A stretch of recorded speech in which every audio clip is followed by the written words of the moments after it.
Fiesc, Indústria Forte é Desenvolvimento. O Sesc e Sescope Santa Catarina, onde tem vida, tem cooperativismo, informam. A seguir, Estado de Excelência. Começa agora mais um Estado de Excelência que tem o apoio da UCESC, da FECOAGRO, da Fiesc, da ENGE, da FAESC, do Cicobi, da Avan e da Aurora Alimentos.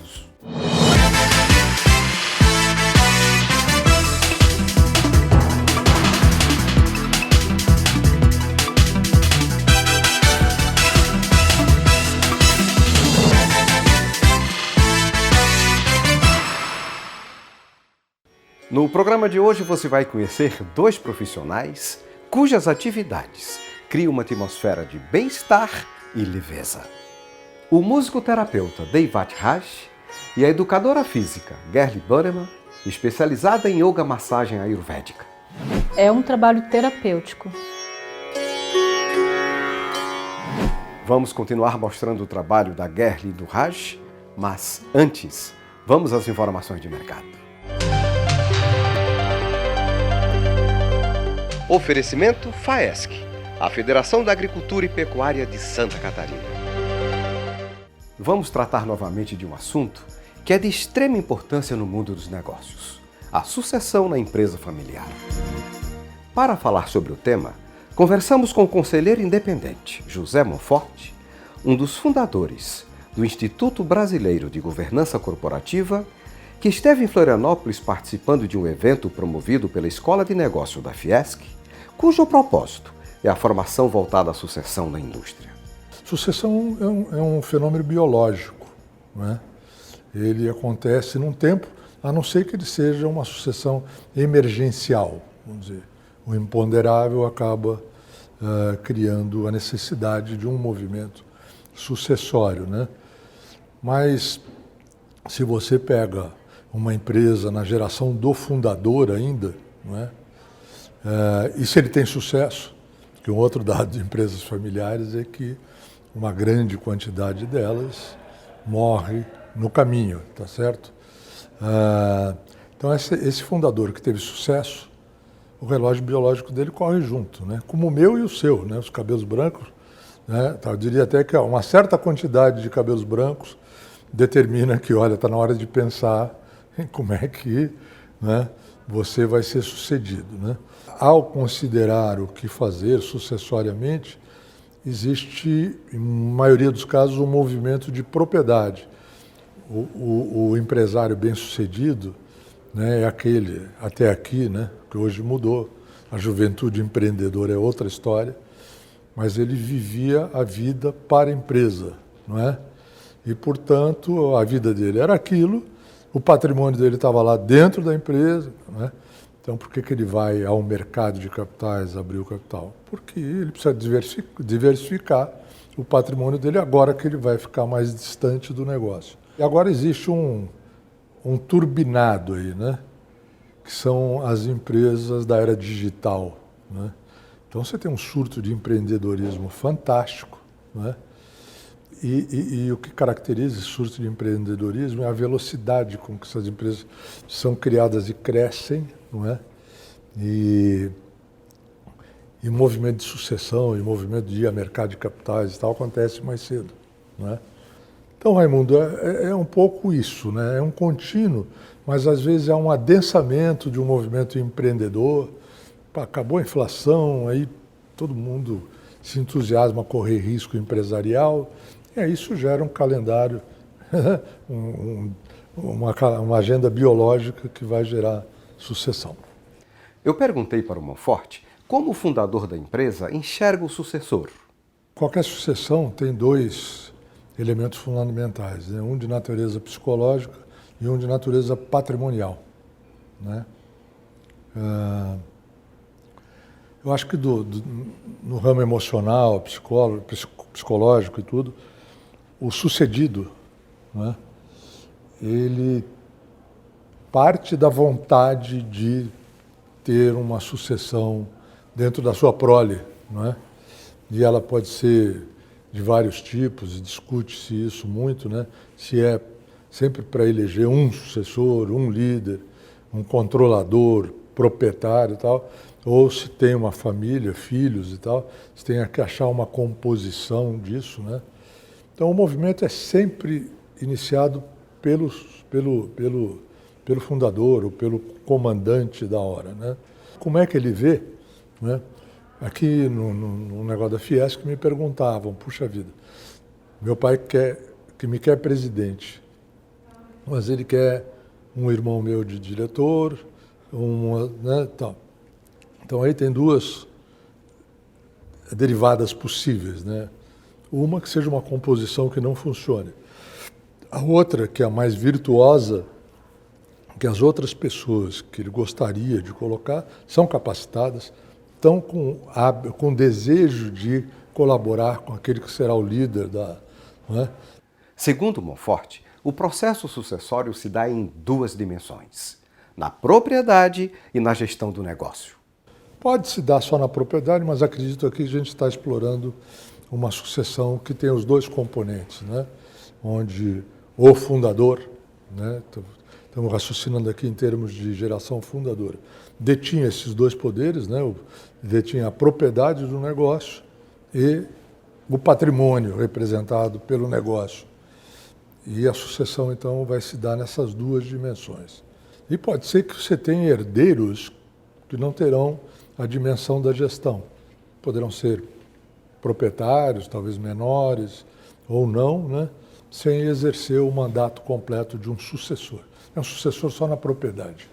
E a última é quando não há mesmo, a empresa não vislumbra uma possibilidade de um longo processo de continuidade de sucesso, não tem sucessão na família. Então aí a consideração de venda total do negócio passa a ser, né? E é uma solução inteligente, né? Esses dias até, no noticiário na imprensa, né, você teve a venda da Sul América. A Sul América é uma empresa multicentenária do ramo de seguros, né, familiar, a família Argote, e foi comprada pela Redditor, né? Então tem razões estratégicas, eu não as conheço e tal, mas a solução deste ramo da família, né, foi de vender a empresa. Gestão familiar ou gestão profissional? Perguntei para o Monfort o que deve ser considerado num processo de sucessão. Eu sou absolutamente contrário a dogmas, né? Um dogma é dizer assim, não vai ter herdeiro que vai gerir esta companhia, não é? Então, isso é uma regra muito genérica demais, e o que eu digo é assim, e se seu filho for um Einstein no seu negócio, um gênio, você vai entregar ele para o concorrente, não é? Então, o que há é que tem que haver critério de avaliação, né, de como é que se dá essa sucessão e quem é a pessoa mais adequada para gerir o patrimônio e continuar o sucesso da companhia.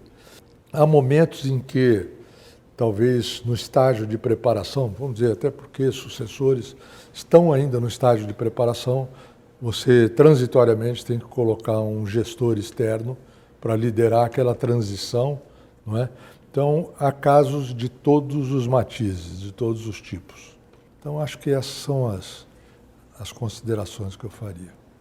Meu caro Monfort, obrigado pela gentileza da entrevista.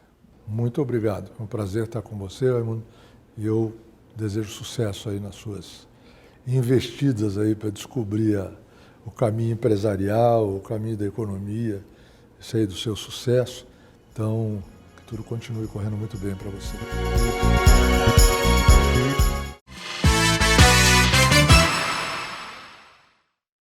O bom profissional se destaca, primeiramente, pelo conhecimento, pelo domínio das técnicas que são específicas da sua atividade. Depois, pelo grau de comprometimento e responsabilidade. Hoje você vai conhecer uma profissional que tem essas qualidades e muito mais. Ela tem paixão pelo que faz. Gerli Bannerman, uma educadora física especializada em IMA, a Yoga Massagem Ayurvédica. Esse trabalho para mim sempre foi como uma missão. A IMA é uma técnica terapêutica criada pela indiana Kusum Modak há mais de 40 anos. sempre imaginava, eu preciso conhecer a Kusum. E aí eu fui buscando várias terapias, inclusive eu fui conhecer a medicina Ayurveda. Mas naquela época a gente não tinha essa noção de que o trabalho da Kusum era diferente, porque o trabalho da Kusum, ela criou em 1980, na década de 80. Então a gente ainda confundia o trabalho da Kusum com as massagens, que são os procedimentos da medicina Ayurveda. Então a gente chamava de massagem ayurvédica. E aí eu fui descobrindo que era outra coisa, que ela tem ela vem de duas fontes, que é o Iyengar, que é o yoga, e também do Ayurveda, mas que ela se diferencia totalmente dos outros procedimentos ayurvédicos, né? Que ela usa os alongamentos, que são nada mais do que os asanas do Iyengar, né? Então, esse trabalho da yoga massagem, ele se difundiu pelo mundo. Então, a partir do momento, como eu falei antes, né, que os discípulos do Osho, eles começaram a ir para Pune e conhecer esse trabalho, eles foram levando para os seus países, né? Então, a Kusum deu curso em vários países, não só na Índia, e para o Brasil ela veio 3 vezes para dar curso aqui no Brasil. Então, esse trabalho hoje em dia ele está difundido no mundo inteiro. A Gerli incutiu na cabeça a ideia de conhecer a Kusum Modak, criadora do método. E se preparou para isso. Durante 12 anos, juntou cada centavo que podia economizar. E em 2002, finalmente, conseguiu viajar para a Índia. E eu fiquei esses 12 anos sonhando em conhecer a Kusum, né, juntando dinheiro, tentando localizar a Kusum, porque naquela época não era tão fácil de ir para a Índia.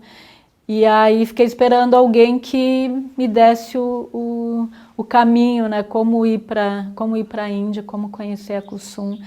Então eu fiquei 12 anos assim, né, me preparando, porque eu sabia que eu ia conhecer ela.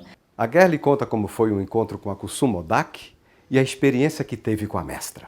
Era um sonho mesmo, né? 2002 eu consegui, sem falar inglês direito, aliás, sem falar nada em inglês. Então fui sozinha, eu e Deus, né? Segurando a mão de Deus, porque eu não sabia onde é que eu ia chegar. Enfim, então, mas foi a melhor viagem de todas, porque eu confiei nesse trabalho, confiei que eu ia dar tudo certo, e foi assim, foi realmente a realização de um sonho, né? E quando eu tive o primeiro contato com ela, foi maravilhoso, e eu consegui também receber sessão dela, que foi para mim assim algo muito, foi um presente mesmo, né? Fazer o curso com ela, estar na presença dela e ainda receber uma sessão, foi para mim assim a realização realmente de um sonho, e sentir que esse trabalho era uma missão mesmo. Logo depois que eu fui para a Índia, a Kusum veio para o Brasil, então aí eu não perdi o contato, não perdi mais o contato com ela. E aí foi uma sucessão de encontros. Depois eu fui para a Índia de novo, aí depois fui para a Índia em 2011, aí em 2011 mesmo ela veio para o Brasil, então também eu estive com ela, e onde ela se despediu, onde ela deu o último curso dela, que foi em 2011.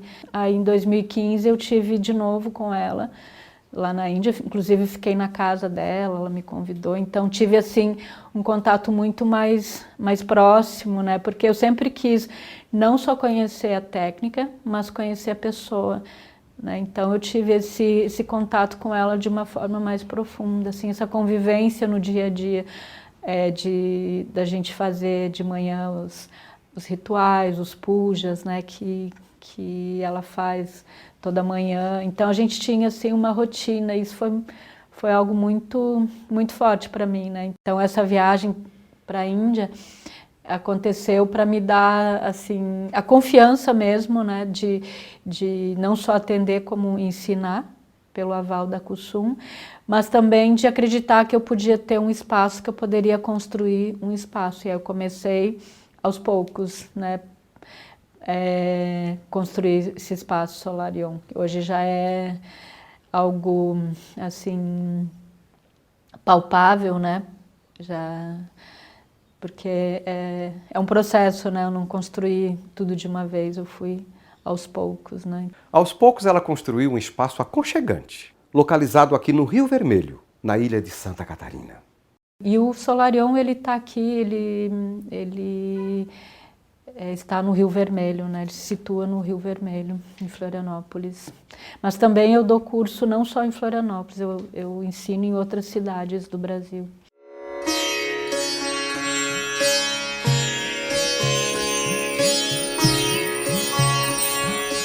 O músico citarista Deivat Raj, que atua no Espaço Solarium, aqui em Florianópolis, recebeu do governo indiano, em 1997, honra ao mérito pelo talento musical.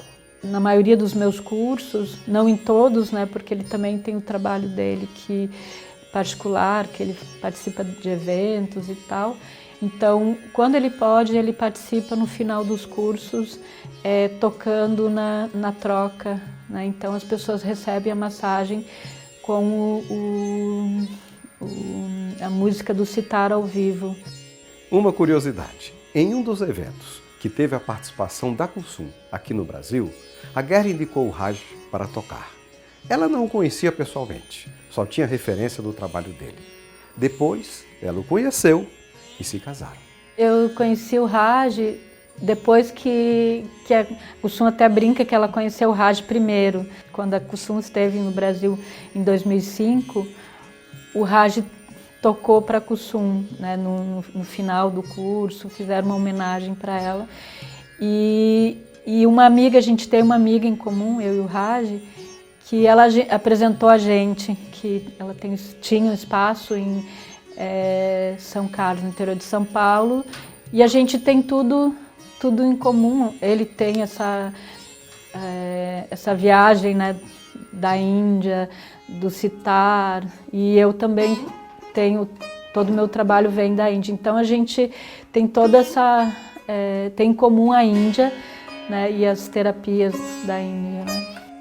Mais do que uma massagem relaxante, a IMA tem função terapêutica, com capacidade de proporcionar bem-estar, equilíbrio e leveza. O benefício da yoga massagem é muito amplo, porque atinge não só o corpo físico, de forma a trabalhar nas tensões, nas articulações, porque a gente trabalha muito trações, né? Então a gente tem várias ferramentas, que é a toalha, o banquinho, inclusive a gente usa os pés também, para poder aprofundar um pouco mais essa massagem, esse trabalho, né? Então é um trabalho terapêutico, não é relaxante, porque a pessoa o cliente precisa interagir o tempo todo, né? Então, principalmente tensão muscular, prevenção, trabalha metabolismo também, porque ele regula a parte da circulação sanguínea, circulação linfática, né? Então ele é bem amplo. O Kusum fala que ele até trabalha na alma. Com os ensinamentos da mestra, desenvolvidos ao longo do tempo, a Gerli assumiu a missão de disseminar de forma fidedigna o trabalho da IMA. A minha ideia sempre é passar adiante esse trabalho, né? Cada vez atingir mais pessoas para ter em mãos, literalmente, né, esse trabalho, porque ele é uma ferramenta muito profunda, principalmente agora, né? Que eu ia dizer pós-pandemia, mas a gente ainda está na pandemia, então a Kusum até se referiu a gente não se preocupar nesse sentido de não conseguir trabalhar durante, porque todo mundo, de alguma forma, trabalhou em home office ou, enfim, pelo Zoom, por outras ferramentas, mas essa massagem não tem como, você tem que ter o contato direto, né? Então, acredito que agora é um momento muito importante para essa terapia, né? Porque as pessoas estão carentes de toque, de trabalho mesmo, né? Então, de massagem, enfim. Então, eu acho que esse é um momento bem forte assim, para a gente se dedicar a essa massagem. Inclusive, meu sonho e o sonho da Kusum é levar esse trabalho assim, para as pessoas que não têm acesso, né? Por exemplo, fazer um trabalho voluntário num posto de saúde, de atender pessoas que não têm esse acesso, né? Pessoas que de repente não têm o recurso de poder pagar por uma sessão, enfim. Então, esse é um objetivo também que eu tenho. Guerre, foi um prazer reencontrá-la depois de um período de quase 20 anos. Parabéns pelo trabalho que você realiza e obrigado pela entrevista. Eu que agradeço. Você é uma pessoa muito importante para mim, né? É uma trajetória que a gente passou, né, há muito tempo atrás, mas você sempre ficou no meu coração, né, como uma pessoa bem importante, assim, né? A gente se divertia junto, né? A gente conversava bastante, a gente trocava muita coisa, não só a terapia, a massagem, enfim, mas a gente tinha uma troca que ia além disso, né? Que eu acho que a gente se tornou amigos, vamos dizer assim, né? Então é algo que eu trago no coração, né?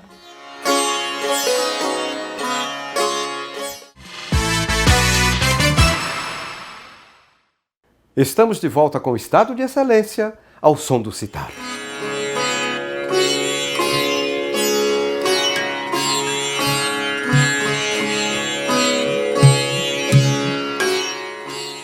Devat Raj é um músico sitarista que estudou com Ravi Shankar na Índia. E é marcante em seu estilo musical a influência da música indiana clássica, as ragas. Raga é toda a composição, escala musical metódica do norte da Índia, chamado Hindustani. E no sul da Índia, conhecido como sistema carnático, né? Eu fui estudar a cultura oriental, né? Me interessei pelo budismo, já jovem, né? Aos 16 anos de idade. Aí conheci várias comunidades, né? Orientais. E, por fim, conheci a comunidade indiana. E nos anos 80, eu conheci um músico sitarista, né? Que esteve aqui no Brasil, em São Paulo. Aí o Dr. Shiva, né? Shiva Kumar. Aí eu fiz aulas com ele. Logo depois eu tive a sorte de viajar para a Índia, né? Viajei à Índia e continuei viajando e lá me formei assim. Conheci vários professores, né? Professores assim de bairro. Alguns não eram famosos, mas hoje tornaram-se famosos, né? E por fim, numa da minha viagem, conheci o próprio Ravi Shankar. Tive sorte de estar lá em Delhi e estar na loja de instrumentos musicais do luthier dele, né? E aí eu fui convidado para assistir o show dele num grande espaço lá cultural, no Chile Forte, né? Chamado Chile Forte. Aí conversei com ele, ele me aceitou como discípulo. E nesse mesmo tempo eu fiz também aula de Subrahar, de Rudravina, com os professores, né? Com o próprio Jagdeep Singh Bedi. E assim foi minha trajetória, né? O Raj, que já se apresentou em países como Egito, Jordânia, Índia e Inglaterra, é músico-terapeuta no Espaço Solarion, aqui em Florianópolis. Desenvolvo um trabalho também de musicoterapia, que eu uso as ragas, as suas escalas, né? Independentemente, assim, bem sublime, bem tranquilo, né? Eu faço também arranjos, né? Crio arranjos para outras composições, né? Que eu já fiz, né? Samba, baião, forró, rock, né?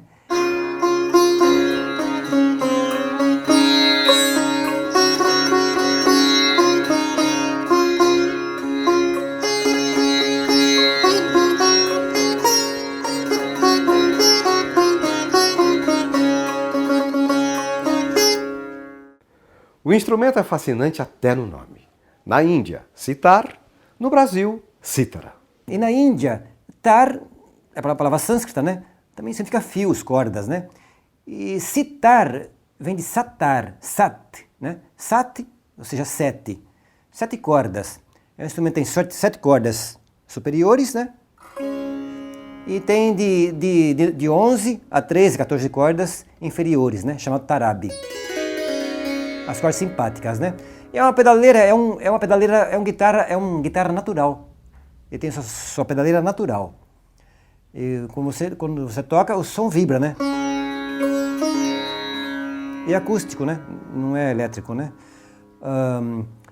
E é também chamado na Índia, nome comum, é também sitar, satar, bin, né? Bin também é um nome comum. E aqui no Brasil ficou cítara, né? Porque fica mais fácil a pronúncia, né? E também o próprio mestre Ravi Shankar esteve aqui fazendo 2 concertos, né? Nos anos 70. E assim a moda pegou a palavra cítara, né? A moda pegou. É um instrumento incrível, né? Ele dá um brilho na música, embeleza a música, né? Sempre tem um fundo. Esse fundo, na Índia, é um som sagrado, som cósmico, né? Que reverbera o Om. É o som do universo, né? É o átomo, o som do átomo, o som que está em tudo, né? Raj, parabéns pelo sucesso. E obrigado por nos receber em seu espaço para essa entrevista. Sim, a gente agradece. Namastê.